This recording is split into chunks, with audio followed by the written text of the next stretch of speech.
We move on to question from Assembly Member Prince, which is about COVID death rate of London bus drivers.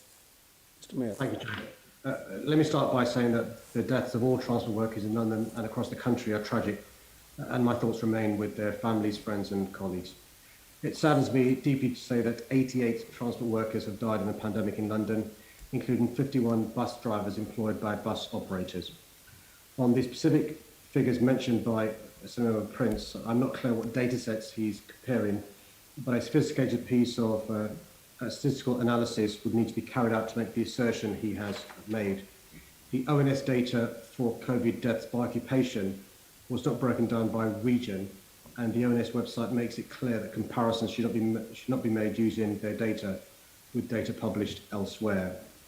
Nevertheless, we know from the research TfL commissioned from UCL's Institute of Health Equity that certainly in the first phase of the pandemic, London bus drivers were worse affected than bus drivers in other parts of the country. And there are a number of reasons for this, including the fact that the first wave of COVID hit London very hard, particularly as it was before the national lockdown. The high number of bus drivers in London who are older, issues around comorbidity, and the high proportion of drivers in London who are Black, Asian and minority ethnic. We've made huge efforts over the last year in our efforts to protect staff and customers on TfL services. In fact, many bus operators around the country have emulated the work done in London. Stringent safety measures have been introduced, including cleaning with long-lasting antiviral cleaning fluid and limits on passenger number to allow for social distancing. Staff facilities have been reconfigured to enable better social distancing, and temporary porter cabin facilities have been constructed to enable staff to spread out. Bus ventilation systems have been improved and drivers' cabs have been fully sealed up to reduce the risk of transmission following UCL's work on cab design and airflow. For a period last year, passengers were only able to embark and disembark from the rear doors to keep commuters away from drivers. Since August 2020, Imperial College London has been testing for COVID on the TfL network, taking samples from the air and frequently touched surfaces from stations, trains and buses. All results to date have been negative. No trace of COVID-19 have been found. I'd be more than happy to ask for TfL to sit down with Senator Prince to go through the data we have available and to discuss with him the actions taken and continue to take to protect staff and customers. Well, I'm very grateful for that offer, Mr. Mayor, and I will happily take you up on that. I'd also like to bring some experts with me as well, if that's at all possible. So that's very generous of you, actually, I must say. Do you feel, though, in retrospect, there may have been some decisions that you could or should have taken, or maybe there should have been some questions that you asked? I reflect on that regularly, Keith, as you'd appreciate, because we're talking about people here. And that's one of the reasons why we got world experts with UCL Health Equity in to look into that. I wasn't happy with just us, TfL, marking our homework.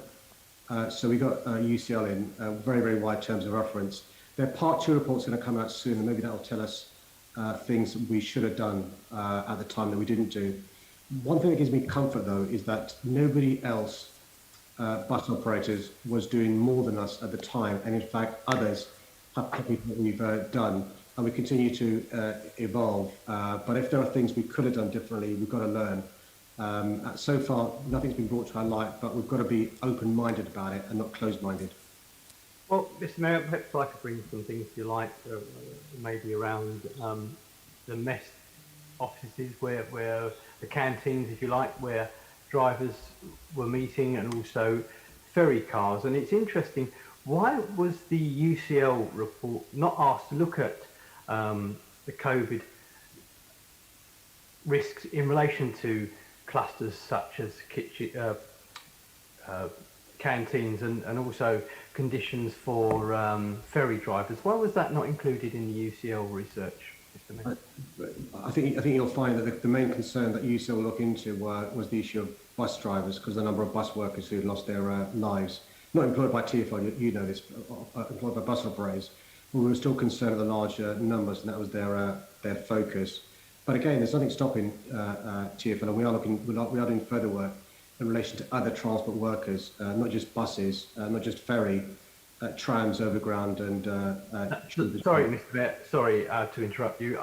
When I talk about ferry drivers, I don't mean people who captain ferries. I mean people who drive cars full of bus drivers to and from where they're meeting for the change of driver. So I do apologise for not making that clear. When I talk about ferry drivers, I'm talking about drivers who are tasked to take bus drivers to where they meet their bus changeover. So apologies for not making that no, clear. it's my fault. And in government guidance, as you'll appreciate, Senator Prince, government guidance was changing along the way, not from the government but from Public Health for England. At all times, TfL was actually slightly ahead of government guidance where we were able to do so, but we had to follow government guidance. And as soon as government guidance changed in relation to, for example, you'll be aware, the use of face masks, face coverings in vehicles, that was a change made in relation to bus operations. Mr. Mayor, you didn't. The UCL didn't look at that aspect, and that I think is a bit of a failing, to be blunt. And I'd like perhaps we. I'm not sure that's right though. Perhaps we could talk about this in our friendly meeting with. Yeah, but phase two of the inquiry is looking at phase two of the UCL works looking at other things. So they include things outside of the bus. So if there is an issue in relation to, inverted commas, the ferrying of bus workers, that will be covered by the phase two from UCL, because it's looking at other issues.